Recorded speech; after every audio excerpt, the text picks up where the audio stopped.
देख सकते हैं अभी जो पूर्व विधायक करनाल है स्मिता सिंह, जयपाल मान है यहाँ पे। इन्होंने अभी पदपत्र सौंपे हैं। अभी आप देख सकते हैं मित्रपाल को अभी पदपत्र सौंपा जा रहा है। इससे पहले जो है कंबोज जी को जो है पदपत्र सौंपा गया। रघुवीर संधू भी यहाँ साथ में आपको नजर आ रहे हैं। आज हमारा इनको बुनवाने से ये है कि राजनीति में पिछड़े वर्ग के जो लोग हैं वो पिछड़ जाते हैं जब सत्ता आता है। हम बहन जी भी है, ये भी 2 बार विधायक रही हैं और ये भी विधायक के कैंडिडेट हैं।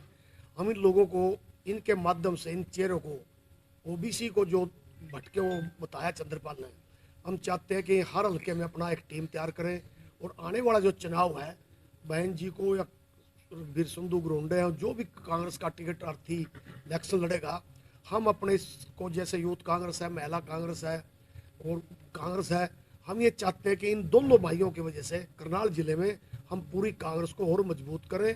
और आने वाला जो टाइम होगा हमारा, हम उस पर लग रहे हैं। आपको पता हम अब जो बात कहेंगे हल्की नहीं कहते, हम जो पूरे ब्लॉक में पूरे इसमें संगठन तैयार करेंगे। संगठन तैयार करके एक हम ओबीसी का और बैकवर्ड और सुजारा किसान मजदूर का एक बड़ा आंदोलन जो है शहर में खट्टर के खिलाफ निकालेंगे मोर्चा, जो 8 से 10 किलोमीटर का होगा, जो आखिरी से लेके आखिरी तक आदमी होगा। उसकी संख्या जो है 10,000 को, 20,000 को, 30,000 को, उसकी भी इसके पीछे एक रणनीति हमें तैयार कर। बूथ पे एक अगर यूथ कांग्रेस का साथी रहेगा तो हम उस एक साथी को भी उस बूथ पे कांग्रेस के लिए एक एक वोट निकालने के लिए, ताकि ओबीसी को ये लोग जानते हैं, हम नहीं। मैं अलग कास्ट से मतलब संबंध रखता हूँ। जब जातिवाद अगर बीजेपी ने फैला दिया तो उसका हथियार उसी से काम इस्तेमाल करेंगे। और हमारे जो रघुवीर जी हैं, मेहनती साथी हैं, मिलकर काम करेंगे। और जितना भी खट्टर जैसे अमित शाह था, लाखों लोग जो करनाल में देखने के लिए राहुल गांधी ने उमड़ा, उससे उन्हें रैली करनाल में रख दी। करनाल के बाद उन्हें सोचा यहाँ तो भाई नहीं हो पाएगा, स्मिता सिंह की बड़ी सभा हो गया है, वहाँ चले जाओ, किसान भोड़ा होता है। वहाँ ना कोई किसान गया। मोदी साहब, खट्टर साहब तो 250 किलोमीटर चला गया, वो 150 किलोमीटर से नहीं आ सका। ये अपना अमित शाह इतना डर गया, इतनी भीड़ देख के डर गया, भीड़ ज्यादा है कि बेचारा डर गया, वापसी ही चला गया। आने वाला जो टाइम है वो कांग्रेस का है।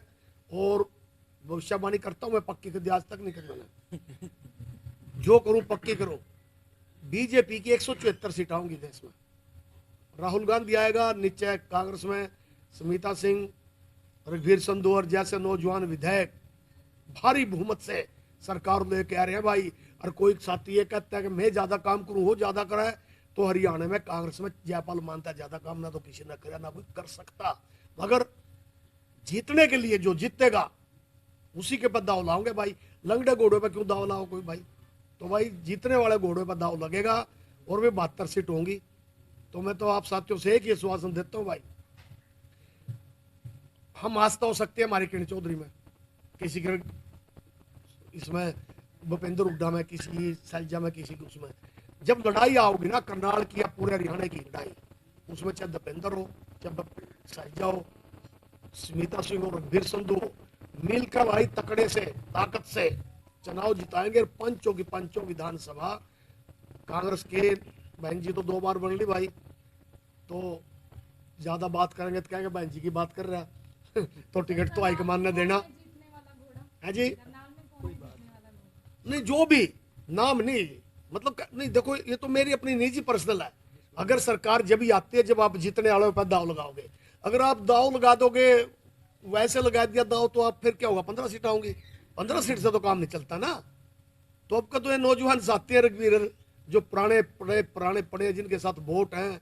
स्मिता सिंह है, मजबूत है भाई, इसमें कोई बात थोड़ी है, 2 बार की विधायक है। जो बीजेपी के कट्टर समर्थक है वो भी क्या कहते हैं आप समझ भी जाओगे। उसको मेला लुट गया, वो किन्ना बात कही, मेला लुट गया, यानी कि अब तो मेला लुट गया है। तो एक आन मिलो सजना फिल्म आई थी, कारवा चल रहा अपना दिलीप कुमार की दरियो।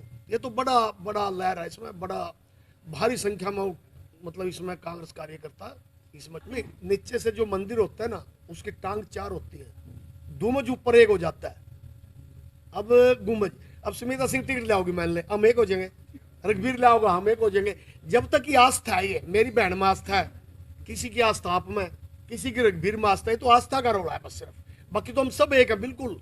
अगर आप कहोगे भाई वो पत्रकार कर रहा, वो मीटिंग कर रहा, वो हम सब मिलकर कर रहे ताकि सारा काम इकट्ठा करना है एकदम। जब 10 साल का जब कांग्रेस का राज था उस समय में आपने देखा होगा तब में और अब में कितना फर्क आ गया है। उस टाइम किसान खुश थे, जो नौजवान थे रोजगार थे, महंगाई भी इतनी नहीं थी।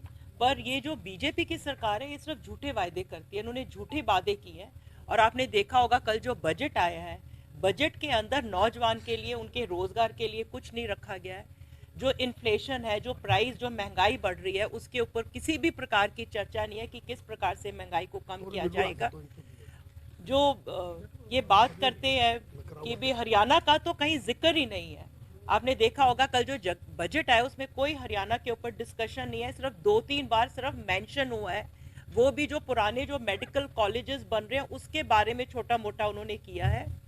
और नौजवान तो बहुत परेशान है इस सरकार से। मनरेगा जो है गांव के अंदर जो हमारे बेरोजगार जो गरीब आदमी है, जो ये बोलता है ये कांग्रेस की चलाई स्कीम थी जो मनरेगा है, जो ये कहता था मैं गरीब हूँ मेरे को रोजगार चाहिए तो 100 दिन का रोजगार गांव के अंदर देते थे। उसका भी इन्होंने जो बजट था, जो पिछले साल जो बजट था वो 86,000 करोड़ था, उसको इन्होंने 60,000 उसको भी कम कर दिया। हमारे जो किसान गर्मी में सर्दी में जो वहाँ पर दिल्ली के बॉर्डर पे कितने लंबे समय तक जो वो बैठे रहे, भूख हड़ताल वहाँ पर सड़क पे धरने देते रहे। जो एमएसपी का झगड़ा था, इस बजट के ऊपर कोई एमएसपी के ऊपर चर्चा भी नहीं हुई। मतलब लोगों के साथ ये धोखा दिया जा रहा है। हाल इतना खराब है, किसानों के पास आप व्यापारी से बात करो, जो छोटा व्यापारी है वो परेशान है, क्योंकि व्यापारियों का काम भी तभी चलता है जब खुशहाली होती है गांव के अंदर, क्योंकि हमारा रूरल एरिया, एग्रीकल्चर हमारा जो है देश है। अगर किसानों के पास पैसा नहीं होगा तो व्यापारी भी दुखी होगा।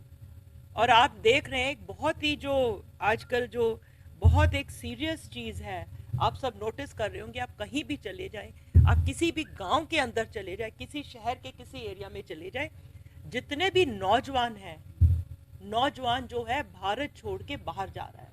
किसी गांव में आप ये गक्सीना में देख लें, आप घोगड़ीपुर गांव देख लें, ये डबरी वाले यहाँ बैठे हैं, डबरी गांव देख लें, राय फार्म है देख ले, ज़्यादा मतलब नौजवान के पास, उनके पास क्या ज़मीन है, 1 या 2 एकड़ ज़मीन है, वो अपनी ज़मीन बेचते हैं अपनी टिकट और वो करके बाहर जा रहे हैं। और बच्चे पढ़े लिखे बच्चे वहाँ जाकर ये दिहाड़िए कर रहे हैं, कोई काम नहीं है वहाँ पर अभी उनके पास। तो ये भी बहुत ही डराने वाला इसका जो है कि जो यूथ भाग रहा है यहाँ से, प्लान कर रहा है देश से। आने वाले समय में बुजुर्ग यहाँ रह जाएंगे, नौजवान नहीं रहेंगे। ये जो ट्रांसपोर्ट है, ट्रांसपोर्ट खत्म हो चली है। जो ट्रक्स हैं, जो एक आदमी लोन के ऊपर अपना ट्रक खरीदा 15 साल में तो उसकी किस्तें भी पूरी नहीं होती हैं। मैं ये वादा करता हूँ कि पूरे हरियाणा में मेरे को 6 डिस्ट्रिक्ट दिए हुए हैं, जैसे पानीपत, करनाल, कुरुक्षेत्र, अम्बाला, यमुनानगर और पंचकुला। तो मैं इन 6 जिलों में घूमकर एक कार्यकारिणी हम बनाएंगे, जिसमें जिलाध्यक्ष होंगे, शहरी जिलाध्यक्ष होंगे, ग्रामीण जिलाध्यक्ष होंगे। तो पूरी कार्यकारिणी तैयार करेंगे और हम उसमें जो है ना पार्टी के साथ लोगों को जोड़ेंगे। जैसे कि पिछड़ा वर्ग के लोग, पिछली बार क्या हुआ कि भारतीय जनता पार्टी के लोगों ने इनको बहका के और ज़्यादा आरक्षण का हवाला देकर इन्होंने बहका के अपने साथ लगा लिया। तो लेकिन अब पिछड़ा वर्ग के जो लोग हैं वो एक ठगा सा महसूस कर रहे हैं और अपनी गलती का एहसास कर रहे हैं और वो तैयार बैठे हैं कांग्रेस पार्टी के साथ जुड़ने के लिए। ओबीसी मोर्चा कांग्रेस के जिला प्रधान हैं मित्रपाल जी, नमस्कार जी। नमस्कार जी। जो जिम्मेवारी मिली है आपको, जो पद मिला आपको, कैसे निभाएंगे? इसको हम भाईचारा बना के निभाएंगे और सभी बिरादरी, ये ओबीसी का नहीं है, हम है ना, हम अपने ओबीसी को ये बताना चाहते हैं कि जात बिरादरी से कोई किसी से भला नहीं हुआ आज तक। आप किसी से कट्टर नहीं हो सकते। अगर आप किसी से कट्टर हो गए, क्या आप शादी होती है जब गाँव घर में, उसमें जाट भी होते हैं, एससी भी होते हैं, वाल्मीकि भी होते हैं, सभी समाज के लोग होते हैं, तब फिर शादी में सबको क्यों बुलाते? फिर ओबीसी को बुलाओ। अगर आपको ये कट्टरपन, ये सिर्फ राजनीति है जो कट्टर बनाया जाता है, ये हम इसको ख़त्म करना चाहते हैं, इसको ख़त्म करेंगे। हमारे साथ हैं रघुवीर संधू, घरोंडा से यहाँ पहुँचे हैं, जानेंगे, बातचीत करेंगे, क्या कहेंगे बजट को लेके? देखिए, कल जो बजट पास किया गया है वो किसी भी वर्ग के लिए फ़ायदेमंद नहीं है। हमारे 700 किसान शहीद हुए, 1 साल तक वहाँ धरने पे बैठे रहे, उनके एमएसपी की बात थी, उसका कोई बजट के अंदर जिक्र नहीं किया गया। हमारे किसानों को मनमोहन सिंह सरकार में सब किसानों का कर्जा माफ़ किया था, इन्होंने आज एक अडानी का कर्जा माफ़ किया है, जिसने इतना बड़ा फ्रॉड चाहे LIC के साथ हो, चाहे SBI बैंक का खजाना पूरे का पूरा खाली कर दिया। करोड़ों करोड़ों रुपए आम आदमी गरीब लोगों के जो लगे हुए थे वो शेयर बिल्कुल जीरो हो गए उनके, और वो आज बर्बादी के करार पर हैं। इनके खिलाफ ना कोई ईडी है, ना कोई किसी भी कोई संस्था है जो जिनका नुकसान हुआ उनको उनका दिलवा सके। इनके खिलाफ कोई पर्चा नहीं दर्ज हुआ।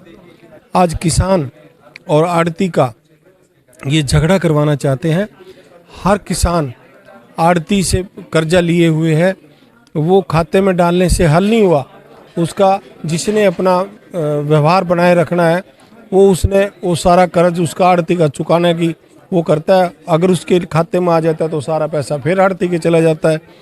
तो आड़ती से अगर वाकई किसान का पीछा छुटवाना है तो उनके सस्ते दरों पे उनके कृषि कार्ड बना करके वो हिसाब सारा का सारा आड़ती का चुकता करें, और उसके बावजूद वो उनको ज़्यादा ब्याज ना भुगतना पड़े, और सब भाईचारा एक बन कर रहे आड़ती और किसान का। मैं ये कहना चाहता हूँ, अगर वाकई किसी किसान का भला करना है और कोई बात किसान की करनी है, किसानी की बात करनी है, तो ये करनी चाहिए। अब इन्होंने दिया बागवानी के लिए इतना सब फ्रॉड होता है सारा ऑनलाइन। जो ये ऑफिसर्स हैं इनके चाहते लोगों के ये फार्म जमा करवाते हैं और उनके खाते में वो सब्सिडियाँ और वो फर्जी प्लांट फर्जी सारी चीज़ लगा करके वो उनसे फिर अपना आधा बांट के पेड़ का अड़का जाते हैं। इस चीज़ की कोई ज़रूरत नहीं है। अगर ज़रूरत है तो किसान को सस्ती दर पे लोन दे करके किसान की फसल को उगवा करके, और वो फसल जो उगवाई थी वो कहीं मार्केट में कागजों में आई है या नहीं आई है तो उसका कोई हिसाब किताब नहीं होता। इसलिए बड़े बड़े घोटाले आज भी सरकार, अगर कान पहले ऐसे पकड़ा जाता था, अब इस तरह से पकड़ने की कोशिश की है सरकार ने कि जो इनके चाहते हैं, इनकी पार्टी के वर्कर हैं, उन्हीं के खातों में, उन्हीं के खुद के आदमियों के खातों में वो सब्सिडियां दे करके उसमें से आधा अफसर खा जाते हैं, आधा ये खा जाते हैं। इस तरह की इनकी प्रवृत्ति चली हुई है। धन्यवाद।